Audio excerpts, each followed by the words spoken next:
আসসালামু আলাইকুম প্রিয় শিক্ষার্থীরা, কেমন আছো সবাই? আশা করছি সবাই ভালো আছো।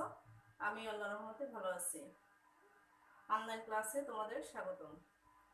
প্রিয় শিক্ষার্থীরা, আজকে আমি তোমাদের জন্য যে ক্লাসটা নিয়ে আসছি সেটি হচ্ছে বিবি অনার্স প্রথম বর্ষের প্রিন্সিপাল অফ ফিনান্স। এই সাবজেক্ট থেকে আজকে আমরা যে সাবজেক্টটা নিয়ে ডিসকাস করব সেটি হচ্ছে ইন্টারমিডিয়েট টার্ম ফাইন্যান্সিং, অর্থাৎ মধ্যমেয়াদী অর্থসংস্থান। তাহলে এই চ্যাপ্টারের আজকে আমরা একটা ইউনিভার্সিটি কোয়েশ্চেন সলভ করব। University question 2017। আমি 2017 প্রশ্নটা পড়তেছি, তোমরা একটু খেয়াল করো। Mr. Hassan has taken a loan of Taka 1 lakh for 5 years at 14% interest from Shurma Bank. The loan will be repaid in equal installment over the next 5 years. Prepare the loan repayment schedule under balloon method, capital recovery method. শিক্ষার্থীরা, তোমরা একটু follow করো। এখানে কি বলা হচ্ছে? Mr. Hassan has taken a loan of Taka 1 lakh for 5 years at 14% interest from Shurma Bank. The loan will be repaid in equal installment over the next 5 years. Prepare the loan repayment schedule under balloon method, capital recovery method. তাহলে এই প্রবলেমটা solve করার আগে তোমাদেরকে আমি বলে নিচ্ছি যে এখানে আমাদেরকে যে লোন রিপেমেন্ট শিডিউল করতে বলা হচ্ছে under balloon method and capital recovery method. তাহলে আমাদেরকে শুরুতেই জানতে হবে যে ব্যালুন মেথডটা কি। হ্যাঁ, ব্যালুন মেথড এবং ক্যাপিটাল রিকভারি মেথড, এই দুইটি মেথড হচ্ছে মধ্যমেয়াদী ঋণ পরিশোধের পদ্ধতি। তাহলে ব্যালুন মেথডটা কি? ব্যালুন মেথডটা হচ্ছে এই পদ্ধতিতে ঋণ পরিশোধের সময় আসলের পরিমাণ প্রত্যেক কিস্তিতে সমান থাকবে। প্রিয় শিক্ষার্থীরা, তোমরা একটু মনোযোগ সহকারে বিষয়টি খেয়াল করো। এখানে কি বলতেছি আমি? ব্যালুন মেথডটা কি? ব্যালুন মেথডটা হচ্ছে এই পদ্ধতিতে আমরা যখন ঋণ পরিশোধ সূচিটা নির্ণয় করব, সেখানে আমার প্রিন্সিপাল রিপেমেন্ট অর্থাৎ আমার আসলটা সব সময় সমান থাকবে, প্রত্যেক বছর সমান থাকবে। নেক্সট বলা হচ্ছে capital recovery method. Capital recovery মেথডে এই পদ্ধতিতে আমাদের কি হবে? আমাদের প্রত্যেক বছরে কিস্তির পরিমাণ সমান থাকবে। তো প্রিয় শিক্ষার্থীরা, চলে আসো আমরা অঙ্কটা শুরু করে দিই। তাহলে আমাদের প্রথমে যে মেথড সেটা হচ্ছে ব্যালুন মেথড।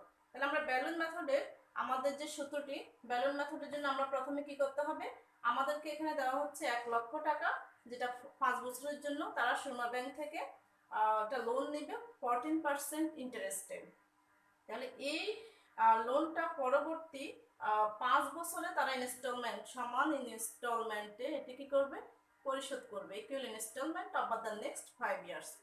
তাহলে প্রত্যেক বছরে তারা পরবর্তী 5 বছরে সমান কিস্তিতে পরিশোধ করবে। তাহলে ব্যালুন মেথডে আমরা যখন আমরা এই প্রবলেমটা সলভ করব, তখন আমাদেরকে প্রথমত কি করতে হবে? অ্যানুয়াল রিপেমেন্ট অফ প্রিন্সিপাল, মানে আমাদেরকে প্রথমত যে আমরা কত টাকা করে পেমেন্ট করব সে টাকাটা বের করব। হ্যাঁ, তাহলে এখানে আমার 1 লক্ষ টাকা হচ্ছে আমার লোন, 5 হচ্ছে আমার ইয়ার্স, 5 ইয়ার্স। তাহলে আমার প্রত্যেক বছর আসতেছে কত টাকা? 20,000। তাহলে ব্যালুন মেথডে আমরা যখন টাকাটা বের করব, আমাদের যে আসল টাকাটা বের করব, এটা সূত্রটা হচ্ছে এটা। একটা ব্যাপার খেয়াল রাখতে হবে, এখানে যে 20,000 টাকা বের করছে আমরা, এখানে কিন্তু কোনো ইন্টারেস্ট নেই, এটা হচ্ছে আমার আসল টাকা। তাহলে আমরা এটাকে যখন শিডিউলে দেখাবো, তাহলে আমরা প্রথম কি করতে হবে? আমাদের পাশাপাশি এখানে চারটি বের করতে হবে। Year, loan in the beginning, principal repayment, interest, total repayment, loan at the end. তাহলে আমরা এই যে 20,000 টাকা যে আমরা পেয়েছি এখানে, এই 20,000 টাকাকে আমরা এখন কি করব? প্রিন্সিপাল রিপেমেন্টের গড়ে প্রত্যেক বছর আমরা এটাকে বসিয়ে দিব। কারণ ব্যালুন মেথড সিস্টেমে আমরা বলেছি একটু আগে, এই পদ্ধতিতে প্রত্যেক বছর আসলের পরিমাণ সমান থাকবে। কেমন? তাহলে চলে এসো প্রথমে ইয়ার, লোন ইন দ্য বিগিনিং। তাহলে আমার লোন হচ্ছে 1 lakh, loan in the beginning হচ্ছে আমার 1 লাখ, প্রিন্সিপাল রিপেমেন্ট হচ্ছে 20,000, তারপর হচ্ছে ইন্টারেস্ট। তাহলে ইন্টারেস্ট কত হবে? ইন্টারেস্ট হবে আমার লোন যে টাকাটা আমার শুরুতে দেওয়া থাকবে, সেই টাকাটা 14%। আমাদের এই প্রশ্নে ইন্টারেস্ট দেওয়া আছে 14%। তাহলে 1 লক্ষ টাকা 14% কত আসতেছে আমার? 40,000। কেমন? তাহলে এখন আমার টোটাল রিপেমেন্ট কত হচ্ছে? যে আমার আসল হচ্ছে 20,000, ইন্টারেস্ট হচ্ছে 40,000, তাহলে টোটাল রিপেমেন্ট হচ্ছে আমার 34,000। ক্লিয়ার? লাস্ট আমাদের যে কাজটা করতে হবে লোন এট দ্য এন্ড। তাহলে বছর শেষে আমার লোন কত থাকতেছে? আমার শুরুতে ছিল 1 লাখ, আমার এখানে প্রিন্সিপাল রিপেমেন্ট হচ্ছে কত টাকা? 20,000। তাহলে এই 1 লাখ টাকা থেকে আমি যখন 20,000 বাদ দেব তখন আমার লোন এট দ্য এন্ড হবে 80,000। প্রিয় শিক্ষার্থীরা, আমি তোমাদের সুবিধার্থে বোঝার সুবিধার্থে উপরে আরেকটি কলাম বাড়িয়ে করেছি। যেমন এখানে আমি দেখিয়ে দিচ্ছি যে 5 = 3 + 4। 3 মিনস হচ্ছে আমরা এখানে প্রিন্সিপাল রিপেমেন্ট, 4 ইন্টারেস্ট। কেমন? নেক্সট হচ্ছে 6 হচ্ছে লোন এট দ্য এন্ড। এটা আমরা কি করে বের করব? 2 - 3। তাহলে আমার 2 তে লোন ইন দ্য বিগিনিং হচ্ছে 1 লাখ, 3 হচ্ছে আমার প্রিন্সিপাল রিপেমেন্ট 20,000।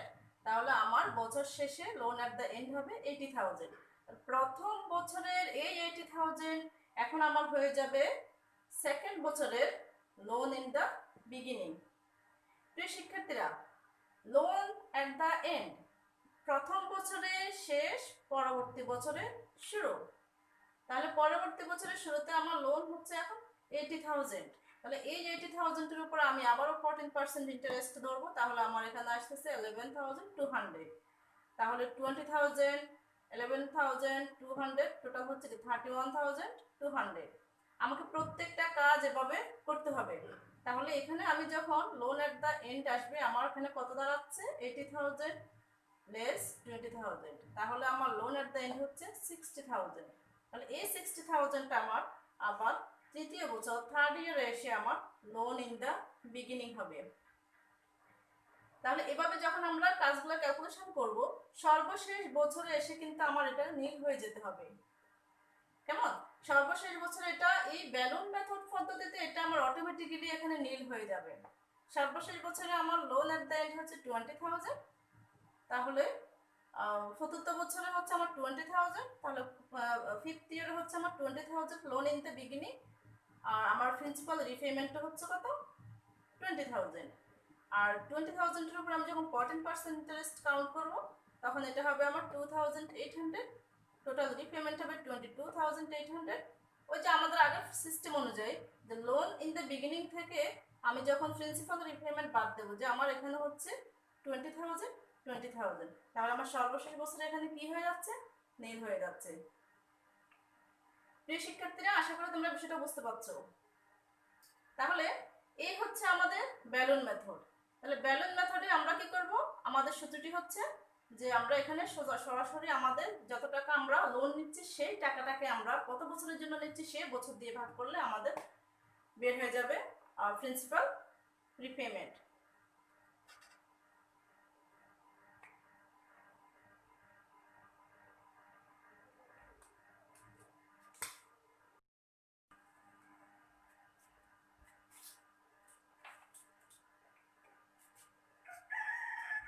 শিক্ষার্থীরা, এখন চলে আসে আমাদের সেকেন্ড মেথড। আমাদের সেকেন্ড মেথড হচ্ছে ক্যাপিটাল রিকভারি মেথড। তাহলে এই পদ্ধতিতে আমাদের ক্যাপিটাল রিকভারি মেথড সিস্টেমে আমাদেরকে শিডিউল করতে হলে প্রথমত আমাদেরকে কি বের করতে হবে? ইনস্টলমেন্ট। তাহলে ক্যাপিটাল রিকভারি সিস্টেমে ইনস্টলমেন্ট বের করতে হলে আমাদেরকে প্রেজেন্ট ভ্যালু অ্যানুইটি এই সূত্রটি অ্যাপ্লাই করতে হবে।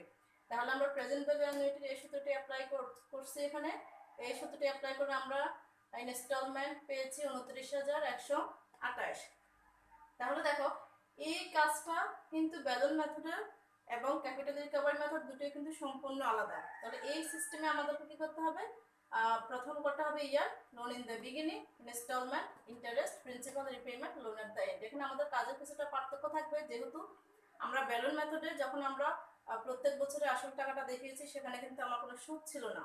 এখন আমরা যে টাকাটা দেখাবো ইনস্টলমেন্টে, এই যে 29,128, এই টাকাটার মধ্যে কিন্তু এখন আমার আসল এবং সুদ দুটোই অন্তর্ভুক্ত আছে। যার কারণে আমাদেরকে এখন কি করতে হবে? এখানে আমাদের ইনস্টলমেন্ট থেকে আসলটাকে আলাদা করতে হবে। ক্লিয়ার? চলে আসো। তাহলে আমাদের এখানে প্রথম লোন ইন দ্য বিগিনিং হচ্ছে 1 লাখ। ইনস্টলমেন্ট তো আমাদের প্রত্যেক ঘরে সমান থাকবে। ইন্টারেস্ট আগের মতোই হবে। তোমার 1 লক্ষ টাকার উপরে কত টাকা, কত পার্সেন্ট? 14%। তাহলে আমরা পাচ্ছি কত? 40,000 টাকা। প্রিন্সিপাল রিপেমেন্টে কি হবে? দেখো এখানে 5 নাম্বার 5 কি হবে? 3 - 4। আমরা ব্যালেন্স মেথডে এখানে কি করেছি? 3 + 4 করেছি। এখানে মাইনাস করতে হবে এই জন্য যেহেতু আমার এই টাকাটার মধ্যে আমার কি রয়ে গেছে, আমার সুদটা রয়ে গেছে। তাই এখন আমরা এটাকে কি করবো, আলাদা করব।